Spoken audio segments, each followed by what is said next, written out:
Hello friends, welcome back to my YouTube channel Paridhi से bird. तो friends, आप लोग जीजी माँ के एपिसोड में देखेंगे कि फाल्गुनी कहती हैं, कृष्ण जी आप जानते हो कि मैं यहाँ क्यों आई हूँ। आज से मैं फिर से काम करने जा रही हूँ और ये पहली रील जो मैं अपनी सिलाई मशीन में लगाने जा रही हूँ। अपना आशीर्वाद देना कृष्णा, मैं इन धागों से अपनी जिंदगी की नई शुरुआत करने जा रही हूँ। और फिर फ्रेंड्स, आप लोग आगे देखेंगे कि उत्तरा देवी से कहती हैं, बहन जी मैं आपसे बोल रही हूँ, क्या 20 का छुट्टा मिलेगा। और फिर तभी उत्तरा देवी कहती हैं, क्या। और फिर तभी उत्तरा देवी सोम को बुलाती हैं और कहती हैं, क्या मैं जान सकती हूँ आजकल यहाँ क्या हो रहा है। और तभी सोम कहते हैं, मैडम जी ये तो कमाल हो गया। वैसे मैडम जी मैं आपसे सवाल पूछूं और आप बात समझाएं, और आज आप हमारे से पूछ रहे हो और मैं आपको समझाऊं। और फिर तभी उत्तरा देवी गुस्से में कहती हैं, कृपया समझाइए सोम जी। और फिर सोम कहते हैं, जी मैडम जी वो के है। फाल्गुनी की सिलाई की दुकान चल पड़ी है, उसकी कमाई खूब होगी। अब रावत मेंशन का हर शख्स सामने जेब खर्च के लिए खड़ा होगा। और तभी एक लेडी जाती है और कहती है उत्तरा देवी से, फाल्गुनी कहाँ मिलेगी, मुझे अपनी चुन्नी पे कढ़ाई करवानी है मौसी। और तभी उत्तरा देवी कहती है, मौसी। और तभी सोम कहता है, उस तरफ बहन जी आप उस तरफ जाइए, आपको फाल्गुनी मिल जाएगी। और फिर उत्तरा देवी कहती हैं, क्या दिन आए हैं, कोई भी ऐरा गैरा इस घर में आ रहा है, 20 के छुट्टे मांग रहा है, मौसी कह के मुझे बुला रहा है। और कहती हैं, इसीलिए कहते हैं शादी हमेशा बराबर वालों में करनी चाहिए। दूध में पानी मिलाने से पानी गाढ़ा नहीं हो जाता, दूध जरूर पतला हो जाता है। इस फाल्गुनी ने कहीं मुंह दिखाने लायक नहीं छोड़ा। और तभी नियति वहां आ जाती है और देख रही होती है। और फिर उत्तरा देवी कहती हैं, 2 कौड़ी की इज्जत कर दी हमारी। और फिर फ्रेंड्स, आप लोग आगे देखेंगे कि नियति कहती है, जीजी माँ आप अब तक यहीं हो, गेस्ट आते ही होंगे। और तभी फाल्गुनी कहती है, रेडी तो हूँ। और फिर नियति कहती है, इसे आप रेडी होना कहते हो। और कहती है, जीजी माँ आप सुबह से इन्हीं कपड़ों में हो, ये राधा जी की पोल का फंक्शन नहीं है, रावत फैमिली की हाई प्रोफाइल पार्टी है, मतलब ज्वेलरी पहनो और मेकअप सेकअप करो। और फिर फाल्गुनी कहती है, ठीक है बाबा तुम कहती हो तो मैं फिर से तैयार हो जाती हूँ। और फिर आगे फ्रेंड्स, आप लोग देखेंगे कि फाल्गुनी मोती काका की बिटिया की फ्रॉक बनाती हैं। और फिर फाल्गुनी फीस के लिए कहती हैं, और मेरी फीस, और फीस के लिए 10 रुपए बोलती हैं। और फिर आगे आप लोग देखेंगे कि उत्तरा देवी घर में गेस्ट आते हैं। और फिर नियति जीजी माँ के पास जाती है, कहती है, जल्दी करो ना, आप ये करोगी तो अच्छा थोड़ी ना लगेगा।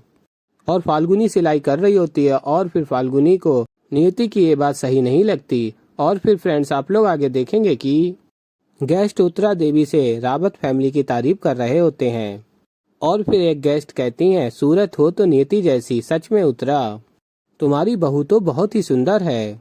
और फिर उत्तरा देवी कहती हैं, वो तो है, कुछ ही दिनों में रावत फैमिली के तौर तरीके सब कुछ सीख लिए इस लड़की ने। और तभी फाल्गुनी आवाज देती है, मोती भैया ये लीजिए अपनी बिटिया की फ्रॉक और निकालिए मेरी फीस, ऐसे क्या देख रहे हैं। और फिर तभी आप लोग देखेंगे कि उत्तरा देवी और सभी गेस्ट फाल्गुनी को देख रहे होते हैं।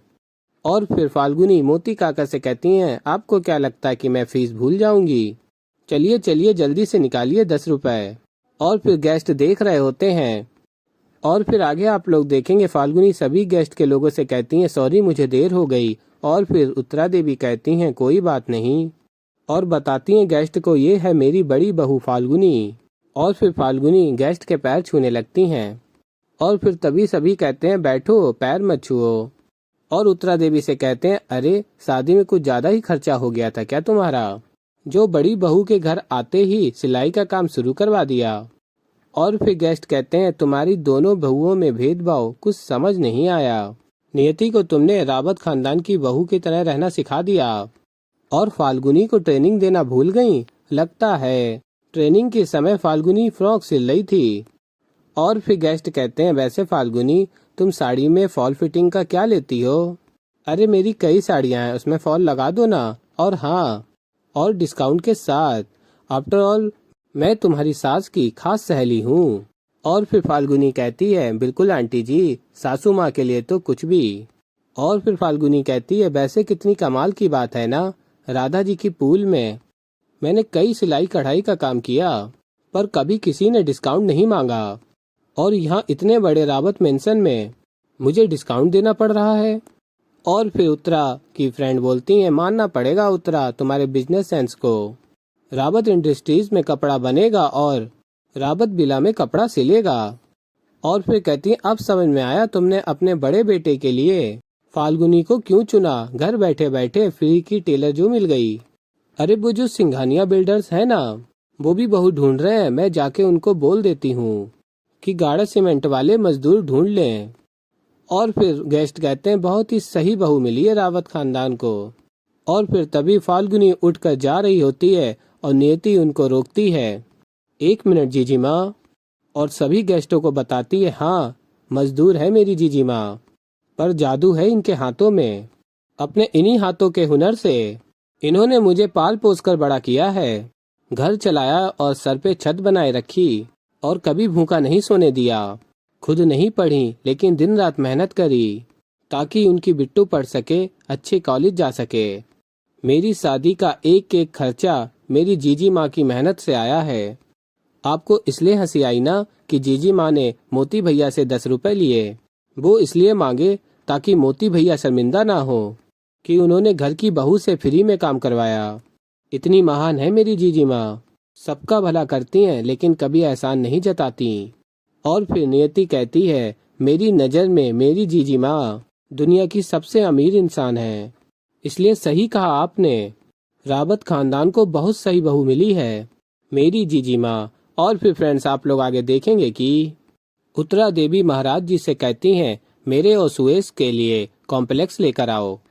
और फिर विधान कहता है, भैया भैया पराठे जरूर खाना, भाभी माँ ने बनाए हैं, इतने अच्छे हैं कि आप उंगलियां चबा जाओगे आज। और फिर फाल्गुनी पराठे देती है सुएश को और सुएश मना कर देता है, नहीं चाहिए। और फिर फ्रेंड्स आप लोग आगे देखेंगे कि फाल्गुनी और सुएश एक ही प्लेट में खाते हैं। और फिर तभी जैन कहते हैं, फाल्गुनी ये तुम बहुत अच्छा कर रही हो, एक ही प्लेट खाने से प्रेम बढ़ता है।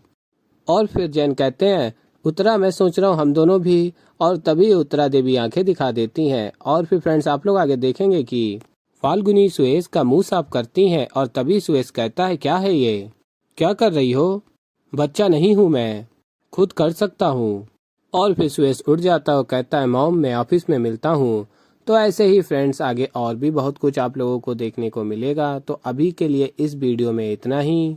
तो फ्रेंड्स अगर आप लोगों को हमारी वीडियो पसंद आई हो तो वीडियो को कर दीजिएगा लाइक। और अगर आप हमारे चैनल पे नए हैं और अगर अभी तक आप लोगों ने हमारे चैनल को सब्सक्राइब नहीं किया है तो हमारे चैनल को कर लीजिएगा सब्सक्राइब और बेल आइकन को प्रेस कर दीजिएगा, जिससे कि हमारी नई वीडियो का नोटिफिकेशन आपको मिल जाए। तो मित्रों मैं मिलता हूँ आप लोगों को जल्दी एक नई वीडियो के साथ। तो तब तक के लिए बाय बाय।